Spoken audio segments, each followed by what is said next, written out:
It's time for Two Guys and a Girlie.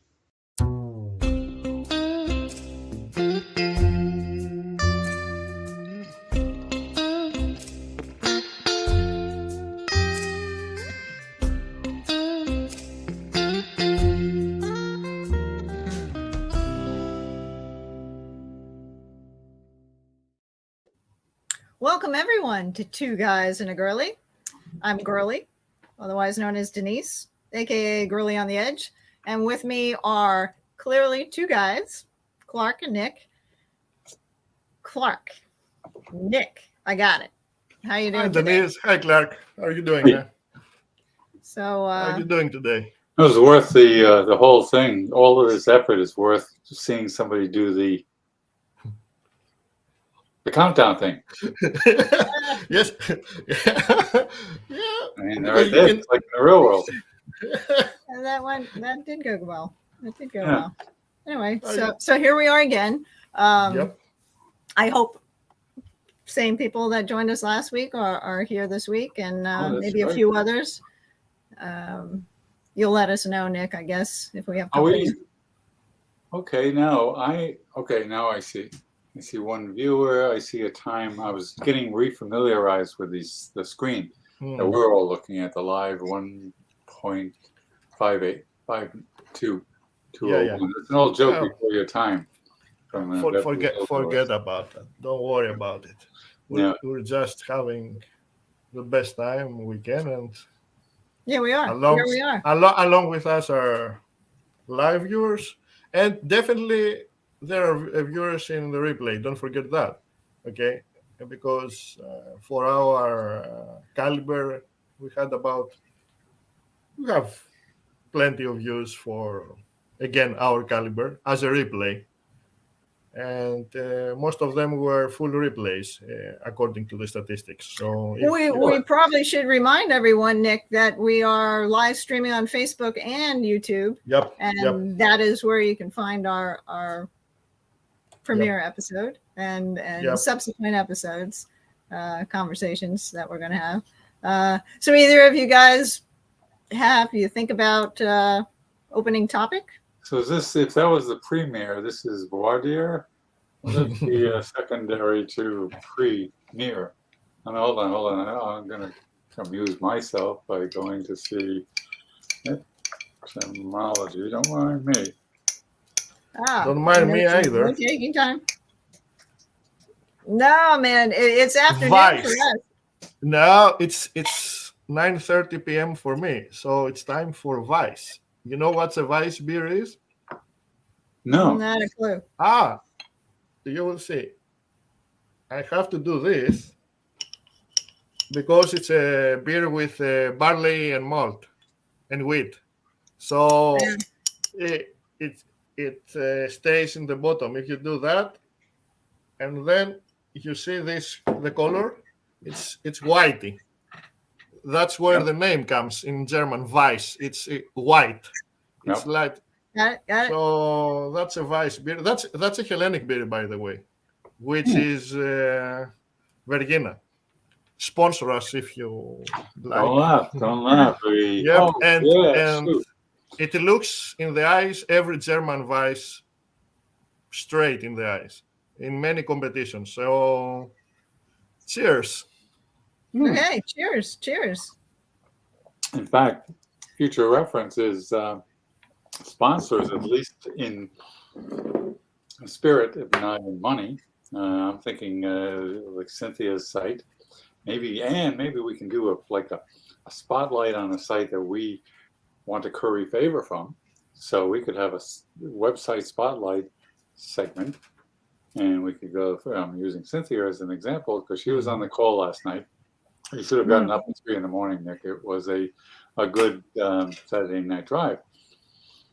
But we have to try and join it somehow. Yeah, for sure. Yeah. And, give me directions how though. That's right. It's the international calling thing. I don't know if it will work.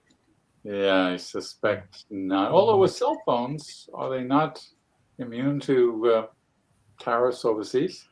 Anyway, we'll see.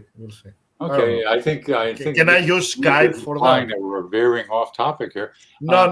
Yeah, Can I use? Oh, no. Can I use Skype to join in? No, it has to be a landline. You have to be a non-Apple thing. Anyway, I will try. And if it works, it works. Yeah, and it's will a be fun nice. thing and Yeah. all, but yes. So Clark, get back to last night's drive. It was. I enjoyed it. Okay, that's good. Let's see, we've got another 44 minutes. Yeah, that was good. I want to write that down, or if somebody can write things down about the idea of a spotlight on a website. That could be a fun thing. Oh, if you would. allow me. I think I told a story last week about my radio career. Early in the days of the Doctrine, my own website, by the way, to viewers, they had a web radio, which was basically it was a prehistoric podcast thing, only done live. And I was in search of all of the ways I could get the thing out there. So I signed up and did one, and I did have Cynthia's site as a sponsor, even though it was in name only. And that was kind of the first dip in the water for the whole live thing, because it was audio live, but the stomach will do what the stomach will do, whether it's audio or video and all. So that was fun. It was fun. It's very enjoyable. I the few times that I participated, it was. Yeah, hardly anybody did. No. Who didn't? Molly, I think. No, Molly was there one afternoon. Yep. Maybe. So. Glenn. Yep. Yeah. Glenn did. Yeah. Oh, I remember that call with Glenn. Yeah. Well, how could you not? Probably have a heavily edited it.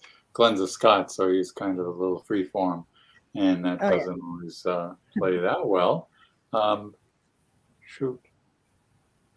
I thought there was a topic the topic of topics, I think. Can I do something? Sure. That I haven't prepared you for, but you have to help me a bit, okay? Clark, especially you. You can throw me the line when you will know what line, okay? So we are trying this for the first time. I don't know how it will work, but it's Hard Rock Day, so everything goes, right? Okay, so the next fight is scheduled, how do they say it? For one fall. It's for the undisputed heavyweight title. By the way, why they say undisputed when there is the title on the line? If you are undisputed, why are you fighting a title fight? I never understood that, since you're undisputed. Free challenge. It's like an oxymoron, You're undisputed, but if you're undisputed, then you're done. Go, I don't know, sit on your throne. Anyway, so in the gold corner, we have our audience weighing in one viewer for the moment, but with the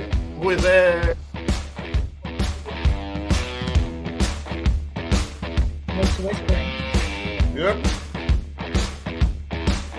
On the black corner, we have Clark, the tall, thin manager, weighing with a brain of 200 kilotons.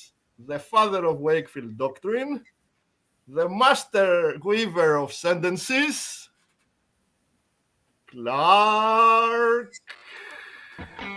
Tall thin man. Where's the music? Play the music. Oh, it delays. It didn't go on cue.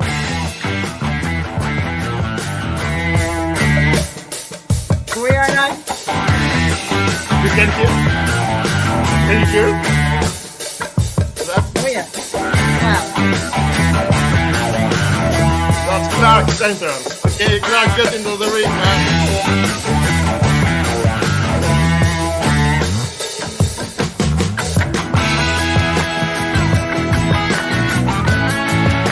And you know why I chose this for you? I'm sorry? It's that typical Stratocaster, you know, like that. This is so 70s, isn't it? That muted string picking. Yep. So it has like a soft, you know, ambient to that. So I can imagine you coming into the ring with that. Okay, on the black corner, we have Nick with a weight of a beard with 200 tons and nothing else. Oh, here's my intro coming into the ring.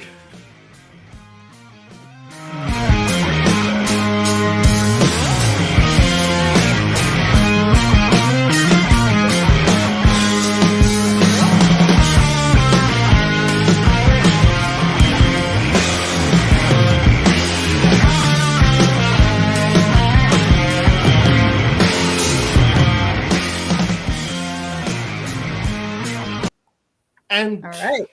in the red corner, we have the hostess of the Six Ending Stories.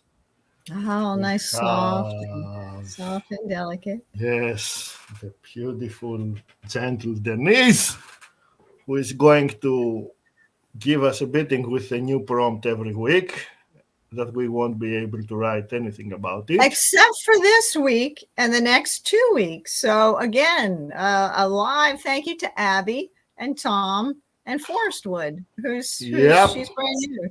She's new to Tom- the Six. Was Tom, this last week? we told you we're going to call you out on the live stream again. So you better link your six this week. Yes. because no it will be a excuses. thing. No excuses. It will be our intro. We're calling out Tom and then all the rest. So Tom, okay. So we have He'll link the- up. He will. Yeah, the one and only Denise.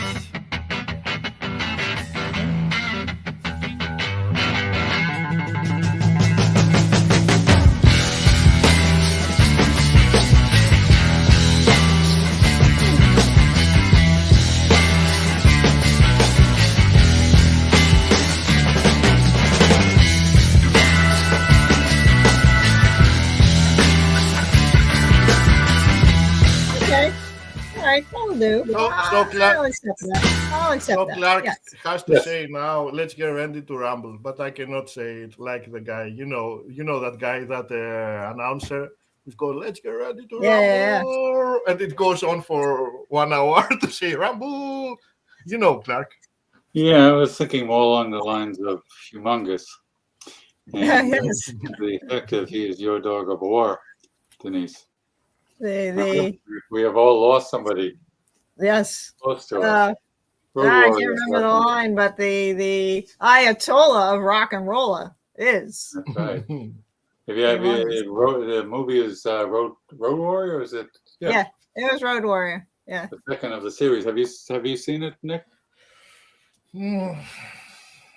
It's a 70s movie. Yeah, 70s post-apocalyptic. Mel Gibson got his No. Uh, Wait. Wasn't Mad Max in the 70s and Road Warrior was second? Yeah, After Road Mad Max. Warrior, the second. In after the first Mad Max, it was Road Warrior. Yeah. Yeah. That was excellent. That was very good. Very good. Yeah, movie. and So anyway, Wes got his companion got killed, and then they had a very dramatic scene with Humongous, who was the leader of the tribe that was chasing the people with the gasoline, and then there was that line about my dogs of war, and so that was my reference to all of that, which was it was a decent movie. It's funny, it kind of doesn't hold up over the years in terms of cinematography, but excellent story. At least the Road Warrior one in the middle was, and all. So, I don't know. That was pretty. When you say cinematography, Clark, I haven't rewatched it in a long time, but it still seemed relevant. Not relevant, but It didn't seem that dated to me for that kind of. Well, yeah, maybe not so much dated because, but it's funny.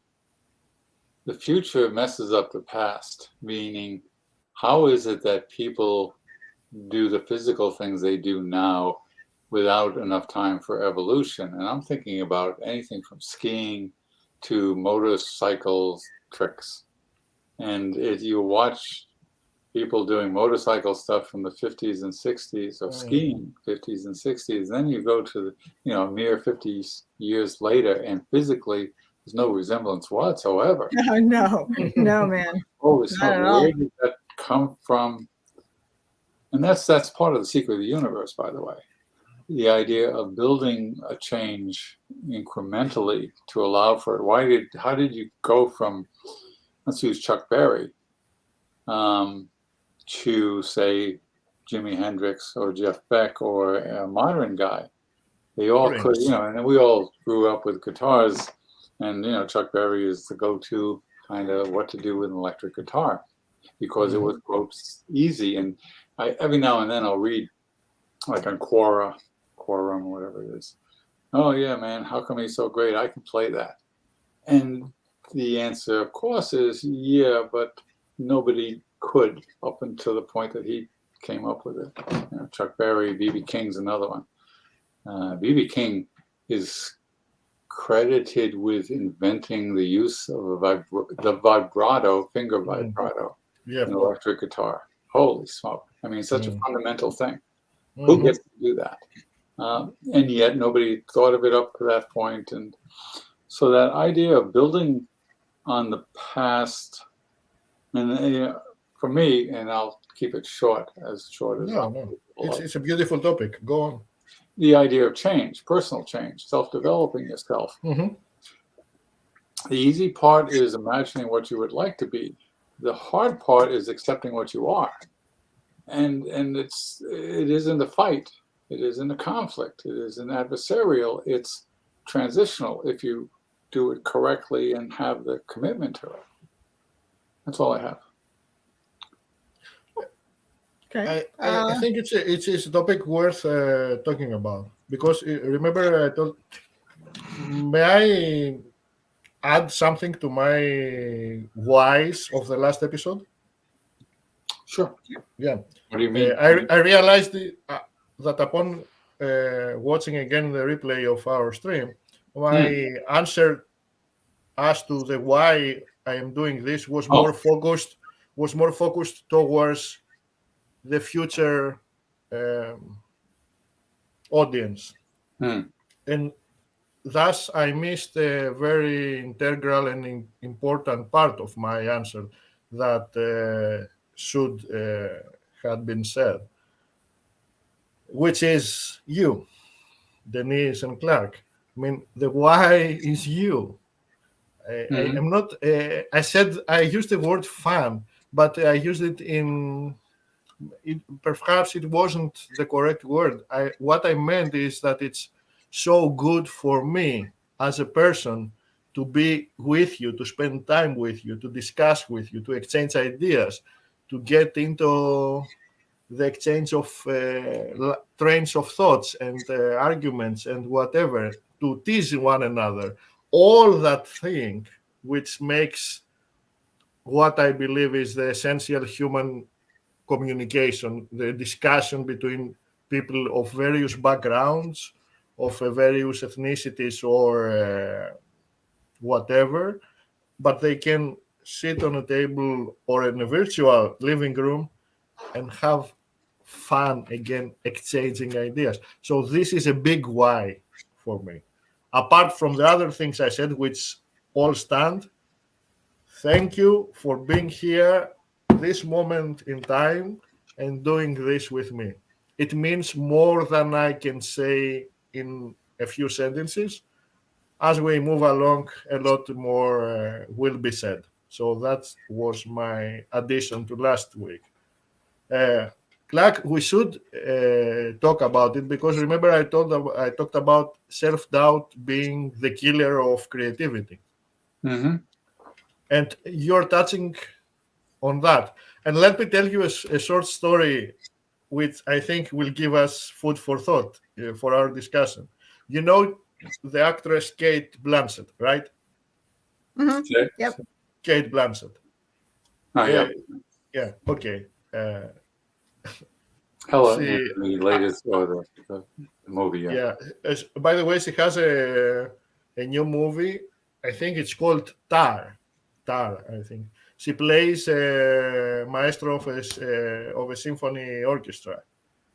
That must be very interesting to watch. Anyway, at one of her interviews, she said that in her very first live show she did at a theater, okay, you know how it is. It's your first live performance as an actor. And remember, we're talking about Kate Blanchett.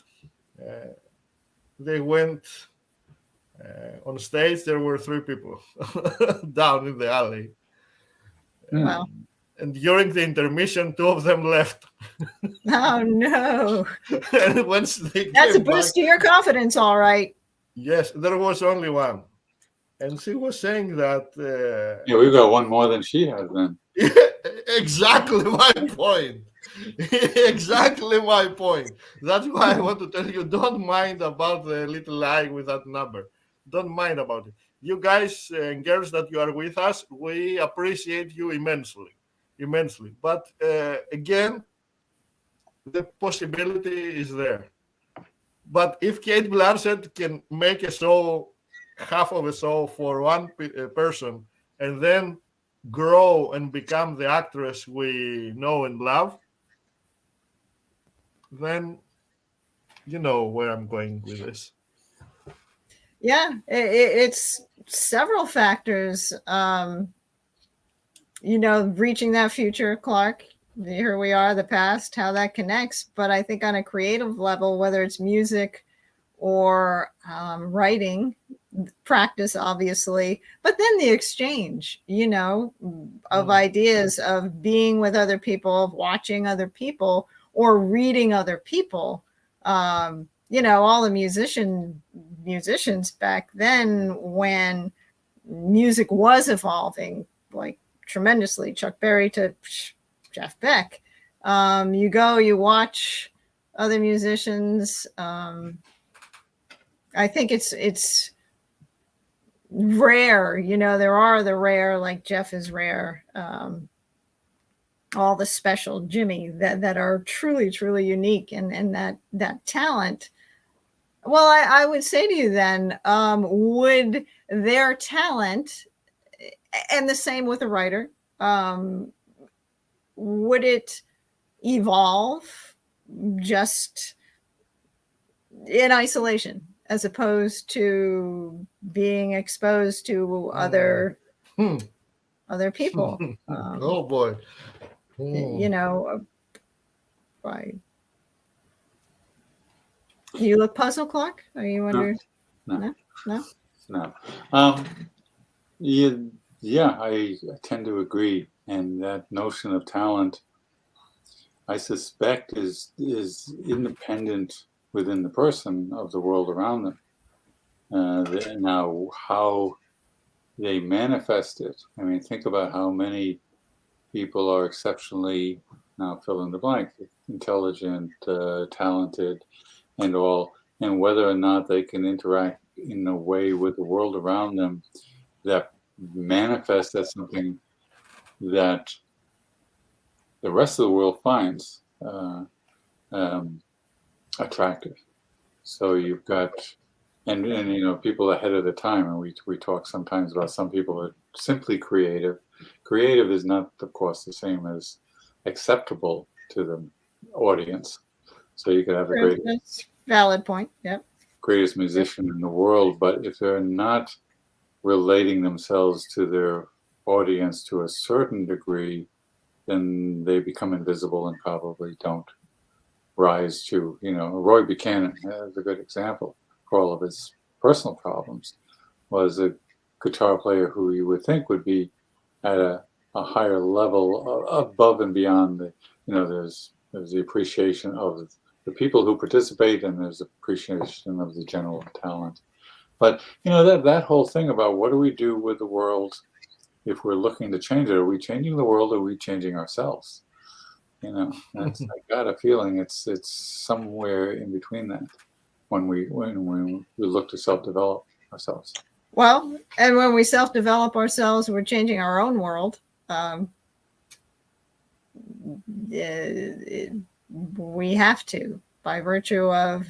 How can you do that? Really? Are you going to tell people to stop treating you like a jerk? Well, really? I mean, you can't do that. You don't say that, but how you relate yourself to those people, how you relate to the world, knowing. Yeah, but the question is, do they keep following their script, or can you change their script by effort of will? Let's put that idea into practical application. For example, what Clark said, someone is bullying you, or some team of people are bullying you. How are you manifesting what you said? Let's talk about in a certain environment, so we can be more applicable in our philosophy. Because I think what we're discussing now, which is extremely interesting and important at the same time, if I understood correctly, is whether the changes on yourself manifest as changes in relation to your environment necessarily, or not. Yes? Am I good so far? No? Yep. Yeah. So Denise, let's put it in this premise. What kind of changes would you think, for example, would make you able to relate in a more self-development forward way against that threat? A couple of ways. Obviously, being more aware of myself, how, and I have to bring in the doctrine, Wakefield doctrine, and so my perspective, the way I relate myself to the world. But there's obviously 3 ways to do that. And so if I'm aware of how other people, it's the self-awareness first. And then if I pay attention to how other people are, my self-development comes when I'm able to relate better. I always use work as an example in that type of environment. And remember, we're on the internet too, by the way. Yes. Okay. We can be bullied here. That's a good line. That's a good line. We can be bullied here endlessly. Okay. No, it's not an issue for me, because anyone who works in an office encounters the same thing. There's a whole bunch of people. But your place is generic, and I know you're not going to say. No, there are no specifics. It is a generic thing because you work in environments with groups of people, a lot of people, not necessarily. It's a social microcosm. Yeah. And so you're interacting all day long, and different personalities, different ways people relate themselves, and there's bound to be conflict. I'm not concerned really from my own self, and I'm kind of deviating from the initial question, but is how I can better relate, that to understand and make everything smoother. And that's a self-development for sure for myself, because conflict, we all want to not have conflict, or at least some of us. I submit that some people do enjoy conflict. but- Yes, that is true for the sake of conflict and the energy, whatever, for whatever purpose. But That's a good way of showing maybe it's complex just because I like complex, but any discussion like this can be from a number of different perspectives. The practical, pragmatic thing of, okay, this guy is being a jerk. What do I do to get what I want despite him being a jerk? Then maybe you play to the jerk or you fight the jerk. In another situation, it's something the other person has the upper hand. Now, how do I change what I do? In other words, is it negotiating with the reality around you, or there is bringing forth something from yourself more appropriate to successfully dealing with the reality around you? agreed. When you talk about bullies, I can easily imagine 3 ways of reacting to a bully. And what's cool is that for some people, another bully is fun. Another person, I don't like bullies, but for my own personal reasons, and it has nothing to do with what they're think that they're going to do to me, as much as all of a sudden I'm in an exposed position, because bullies are into the conflict thing, and et cetera, et cetera. So that's kind of fun. Can I suggest that we try something slightly off topic? Let me see. Sure. Hey, 2 viewers, you guys have any input? Because I got way more words than I need to bring to this party. But if our 2 viewers want to, you got comments down there. Ask questions, say, what the hell are you More? talking about? Get to a point. Well, get to the point. I get that. Get to the point. That's right. Where's our structure here? Get to It's the a point. huge point. It's a huge point what we're discussing. Roles. Get to the point. All right. Yeah, okay, I will create one, but I won't, because what we are talking is exactly the point. Is exactly the point.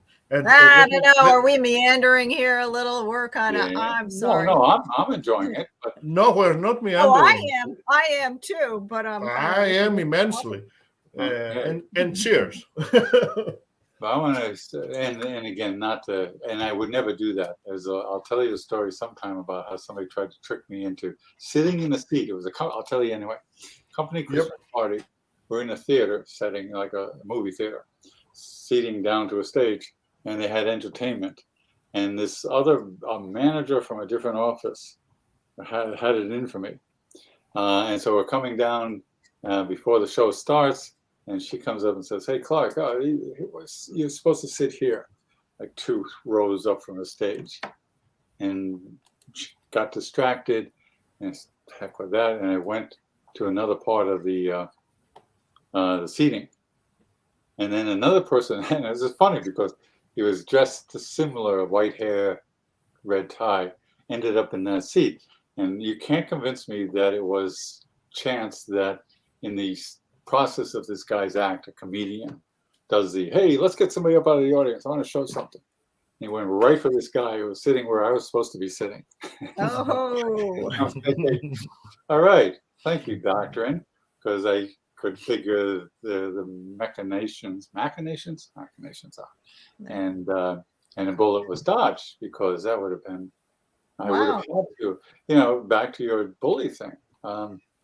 It would have been interesting because depending on my mood at the moment, I might have gone along with it.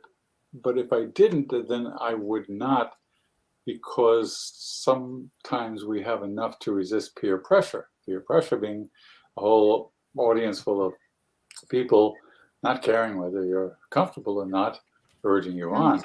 And that notion of resisting peer pressure is a whole, those are shows in themselves. I don't see any comments from these viewers. I would submit that there are 2 areas of working towards self-development, let's say, against bullies. What I meant, let me clarify first that what I told you, Denise, let's put it in practical terms, didn't mean that let's lose the philosophical vagueness, because I am the worst offender of that. I love to examine through the philosophy lens everything. So I didn't mean that. I mean, let's put it in more practical terms, just in the hopes of creating more arguments for our discussion. So in exactly that sense, I'm thinking that there are two areas. First, it is what is happening now. As you said, I'm bullied by someone, okay? So it's the initial mechanism of flee or flight, fight or flight, yes? This is entrenched in our brains since our prehistorical evolutionary stage. And then there is the work we can do with ourselves when there is not the immediate pressure of the action of bullying. And both are important.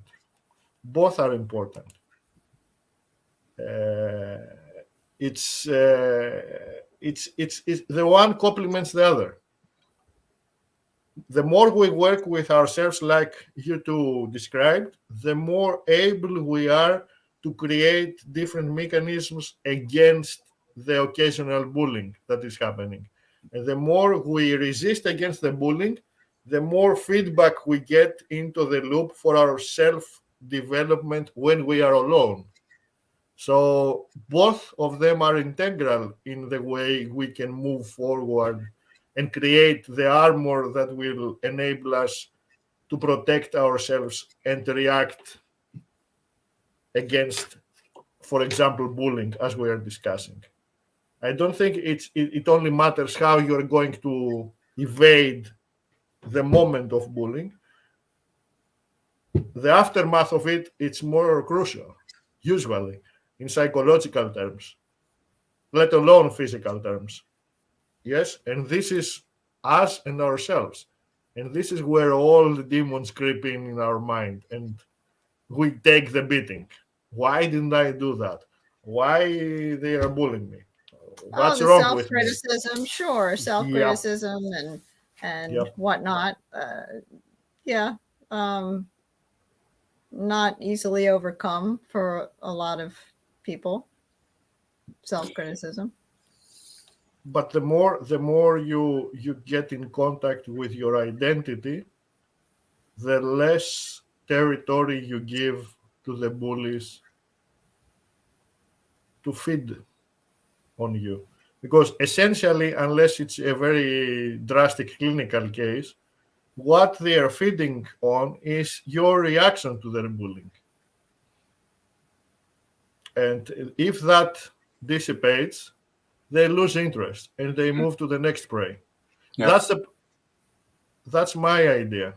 And that's what I'm trying to say to the kids that come into my environment talking about bullshit. One way that it's almost certain to work and does not require drastic changes in your physical ability, in your whatever demeanor, is try to create a barrier to mask your reaction during the bullying, especially if it's only psychological. If it gets physical, that's a whole other debate.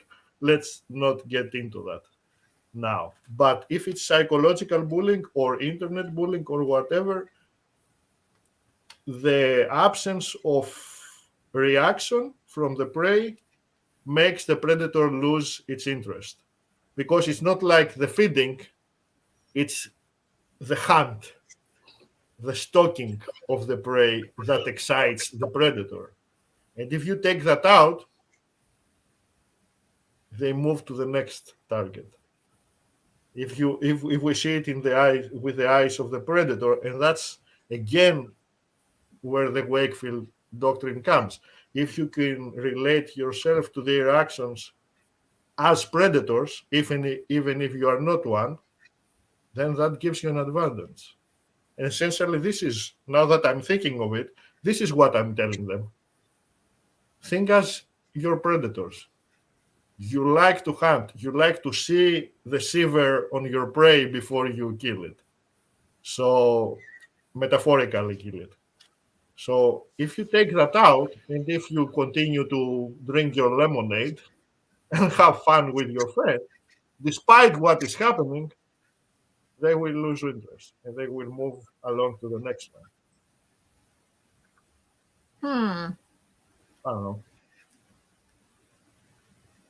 Yeah, like the old joke.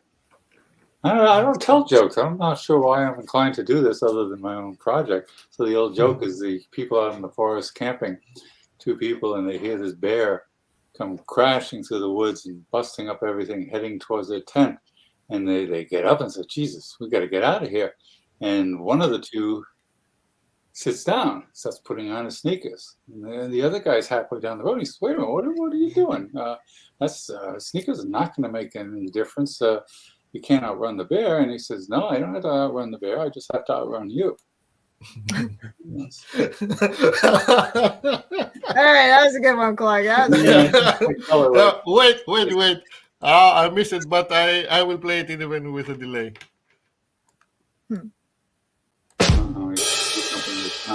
What? Wow. It's kind of a loud on the symbol rim shot. It should be a little bit more of the. Anyway, I'm trying. I will be better. Oh, you got to see this. It's a commercial, which I object to on the basis of objecting to them, but there was a series of insurance commercials with Dr. Rick, and it's worth looking it up afterwards. Oh. Dr. Rick on You're Becoming a Parent. Yes. And if you look, you can find one that is a compilation. So it runs like 3 or 4 minutes, and it's all Dr. Rick commercials, and it's just, oh, damn. Hats off to the writers there. Speaking of writers. That's funny. You know why I'm laughing? At Universal Studios, there was I don't know if it's from some comic series, but there was a sign outside, let's say, a doctor's office, and it said the sign, Dr. Nix. If you can put it in, we can take it out. Is that from Simpsons, the character? Or? Maybe. So I was thinking maybe they could borrow. I could borrow that sign and hang it outside my practice. Uh-huh. So, Dr. Rick, I will check it out. I have no recollection about that, but I will check it out. Yeah, they were a few years ago. Most of what I enjoy seems on the television is a few years ago, but it was quite clever and enjoyable to watch because we're all of that age enough to identify with them. So coming back to what Denise said about the changes of myself manifest in my world, I agree with that. I don't know if it's the chicken or the egg first, but hey Ford, hey Ford. It's working. Haven't seen that film. Don't look up. Haven't seen it. Oh, I'm drinking a Greek Weiss beer, but it's almost done for it. And Denise is drinking vodka in a water container. What? No, man. What are you drinking? Water, I told you, except today. Yep. It's in a mug. Oh, a penguin mug. Yes. Excellent. Yes. And you, Clark? I have my coffee in my Habermas. Hi. Consistency. I like that. That's how you create a brand. Oh, it says faculty. Faculty, yes. I think I went into a long discourse on Habermas last week. You did. I haven't gotten back to writing it. Serial story. And you might want to warn people, Denise, speaking of the 6-sentence story, and we've seen the crashes on the side of the narrative of people who pick up and start drawing into a 6-sentence story that is a serial story, and it's like, holy smoke. It's fun, and it gives us that leverage out of the constraints of 6 sentences. But in fact, Ford, you fell for that too, right, Ford? The guy with the puppet. Yeah. Yes. Oh, yes. I think there was one other involving Mr. Magnifique. Yes. Senor Mr. Yes. Magnifique. And Magnifique. his, Yeah. and his, What was the puppet's name? The Van. Oh. Yes. Oh man, we should know this. We should Hey, know Drew, this. Oh. we're trying to remember the name of your character. It's only like You see for how Come on, write prepared us a we are? comment. You We see need to endless know. hours of preparing the script for That's the thing, right. as you see. fleeting. Endless Dream, hours. dude. Man, what you see is what you get here. Period. No. Yep. Petitpierre. Oh, it was on the tip of my tongue. Excellent. Yep. Petitpierre. Oh. Yeah, very creepy. Very Send him a creepy. link. Send him a link. Yeah. In case you got something, if you're not, yeah, I mean, if you're in the bathroom, don't open the link. Nick, can you send the link? Okay, I will. Now remember, we're before a throng of two. Well, actually, make that one if you're there. Okay, now the suspense, because Will he or won't he? that's right. Let's put out the dare. We dare you. No, man. no. Nick's gone. Uh-oh. No, I'm not. goes up. I'm here. behind I'm here. the, Don't worry. the But, icon. there's But yeah, no- as we were saying, for the other person in the audience, the business of serial stories Yeah. is easily a seductive kind of thing, and that doesn't make any sense. But Well, But I no, mean- I know what you're saying, Clark. Because you want to continue. You think you have stuff. For me, I don't know. I give hats off to you and Liz went through. Ford, you did with the AI guy, the robot there. That story, just any kind of serial that continues for any length of time, beginning, to the end. Yeah, and definitely hats off to that. I suspect those of us who fall prey to it have that similar style seat of the pants, because there's the other half of the writer, or the other segment of writers, as I understand, are the outliners who freaking know the whole story, or they don't start How? writing the story until they've outlined the whole thing.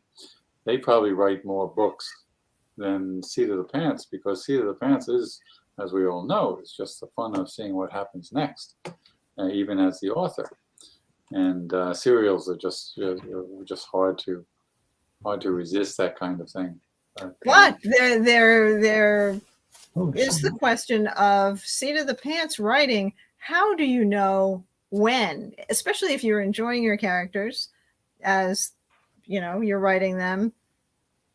well, when do you end your serial, or do you not? Or I suspect that's similar to what we've talked about off air about these things, of the narrative being coherent as opposed to endless. And we all, those of us old enough in the 60s, you'd have an album side jam. And okay, but Ginger Baker for 20 minutes is, for the drummer, other than for the drummers, can go on and on. And, that there's that, I suspect some have more skill and talent than others for writing a Seat of the Pants. And then I'll bet you a lot of work on redrafting to give it a sense of a whole, as opposed to, I'll take all of that back. I'm just thinking about in my Kindle how many, book 27 of the Aprons of the Galaxy kind of series, and you look at the people who self-publish, and there's these people who do like mad number of not chapters, books in a series. I don't know how the hell they find the time, but Yes, each really, one yeah. still has to be coherently a whole, a standalone. Now, what's his name? Who does the Reacher stuff? He was, he's up to gotta be like 56 in that series.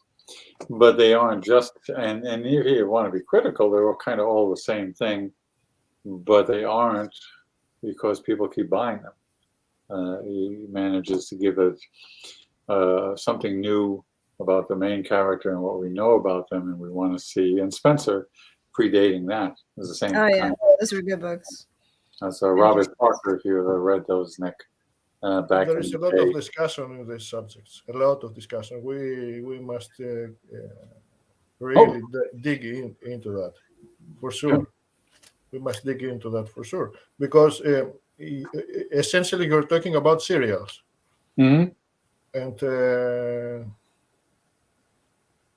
I think that we are in an age or in a point of time at a point of time where serials are king now. Imagine that the most successful TV series to time, the Game of Thrones, the series, as far as production, viewership, and everything, blew all the records out of the water. And take the Star Wars saga. Please. Yeah. Yes, but First, though, it's a serial. That's where, I mean, Jesus, all the work he put into all these audio clips, and he didn't have one ready for the take Star Wars. Please. And but you know, I will tell you this. What is the thing that serials do best? They leave you hanging. They leave you wanting for more. Yeah. Some do it in a very, cringy way. You remember Dynasty? The old soap opera with the Caridons and Alexis Colby. Dude, I remember. Anyway, and it was like he was trying to strangle her, and they were like, for 5 minutes, that cut. Next episode. Will she be dead? Will she be alive? The soap opera thing, yes? And the other element to that, Phyllis, my wife, has done a good job of putting words to it when she talks about characters. There are some characters she simply likes to spend time with. And I think about any of the serials, if you don't have that character that people say, besides it leads into something else, you want to hang out with them. That's got to be huge. If you look closely to the serials in whatever form, movies, TV shows, books, one thing they have in common is, let's say, they delay gratification. Mm-hmm. Okay, so you want to come back for more. They have large casts, which creates the possibility of more subplots to emerge from the large number of diverse casts. Also, it enhances what you said, Clark, enhances the possibility for some characters to relate to a certain part of the audience. And the more diverse they are, the more yeah, exactly, Ford. Exactly, the cliffhangers. Okay, they keep getting you to the point that you want to come back for more. That's the essential attribute of any serial. And the more diverse characters you have, the more subplots you can create, and the more you can connect to a certain audience. And then, in effect, they make it a habit to come back. And that is one of the things I love about the 6-sentence Cafe Bistro. And we're definitely going to lay it out in the light, everything. Because... Well, once we get the virtual background thing figured out for ourselves individually, we should do a live stream from the cafe as opposed to talking about it. Excellent And- idea. Yeah, Excellent. yeah.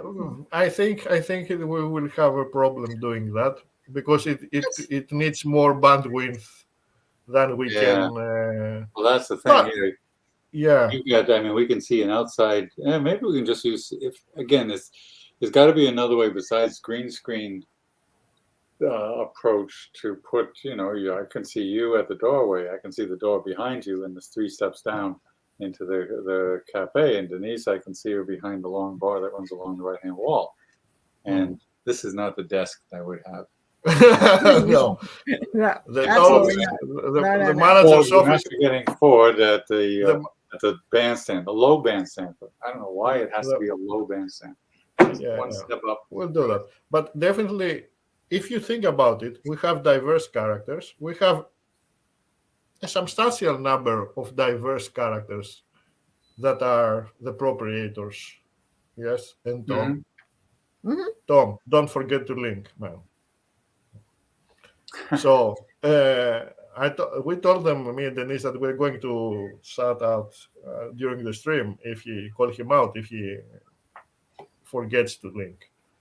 But we have that, and that's essentially the brick and mortar for creating subplots, for creating serial stories, and essentially this is what we are doing. That's why I'm not very frustrated with all kinds of subplots that emerging instead of one major plot that carries us onwards. I like it that me and Ford did the thing with my fake death and the revival. Then something happens with you, Clark, and Mimi, and Bunkers, and Hanga, our dog.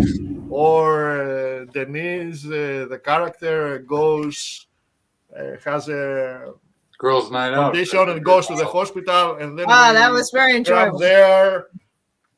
See, Girls' subplots. What I the love hell it. did Jenny do? I seem to, when I think about it, it was Chris, you, and Jenny, and Mimi on Yeah. that Girls' Night Out thing episode. That's one thing. And Um, I wrote an episode Well, where far be it from me to give Speak you out. all the entire world all the details of that evening. I mean, yeah. really, Yes, but there is I don't there think is you guys no, could no. handle it. There is one question though that I will try to get an answer about it. What did the tattoo say? Because there was a band-aid over it. That's correct. Let me. and we're in the 21st century, so I mean, So the what possibility did here it was say? huge. Can you Ford help me, man? Help me, The mate. cliffhanger will be I will reveal what the tattoo says next week. Really? See? We'll hold you to that. Oh, I know you will. Next week, 6. That's okay. It's, it- That's okay. it's here for eternity now. It won't go away. It is. So you don't go in, you don't want Denise the bartender to be bad on her word.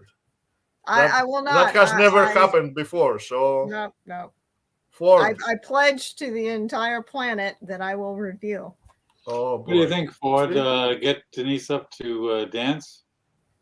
Now we're talking 60s, and you got to be able to do the 60s kind of girl dance next to the drum risers. Yeah? Oh, what? Yeah. What? Yes. Yeah, man. oh, Yeah, man. oh. Fast forward 2 decades. You answer. Easy. 2.5 You decades. you have at him. He can you be go up ahead. there drumming. We can have our band. And That's right. You guys are the band. You're Yes. next on The bass. first Clark, the first thing that came to your mind about Denise's character is dancing next to the drum set. No, I I'm mean, just she looking for plays- She maximize plays the bass, man. she maximize plays the bass. Didn't you see the Grace Potter? Oh, ooh la la. Oh yeah. I'm surprised. I'm surprised and impressed that Denise did stick that one in, that particular 6, because I like Grace at least back in those days, and all. It was quite a good. So yeah, I think kind of take you two to school, Nick and Ford. Anyway, Anyway, I So- look. Oh, okay. we are. I definitely okay. Will To be continue? continued? Yes, for sure, for All right. sure, for sure. So Hey, you know, I think I've perfected that. I'm going to prove how I've perfected this mirror thing and that I can point to Clark Ah, right off the Let- bat over there. And that must be Nick over there. there's a story about a lovely lady and the three girls at Brady Bunch. I don't sing. Oh, Ah, see, that's now- what we need. Now this is where we Uh, need to get more facile at the at this What? stuff, because I should have pulled up a Brady Bunch theme song. and- no, no, Oh, no, and- no, and- no, no, and the- no, no, no, no, no, no! Don't play it. We're going to be copyrighted and Oh, take it down. that's right. That's right. Good point. No, no, no, no, no. Do you know how many hours I spent to find these four tunes I played for the free royalty library? Oh, you must What have- did you think, that I just picked the four Oh. options? Oh man, oh man. Anyway, I wanted to give like a music flair to the stream without Yeah. being copyrighted, and Mhm. that's the only way we can do it. So I don't know if you enjoyed it or not, but it was fun. Anyway. No, No, what? You didn't enjoy it? no. Yeah, okay. That's okay. I mean, that's You, okay. you don't have to enjoy it.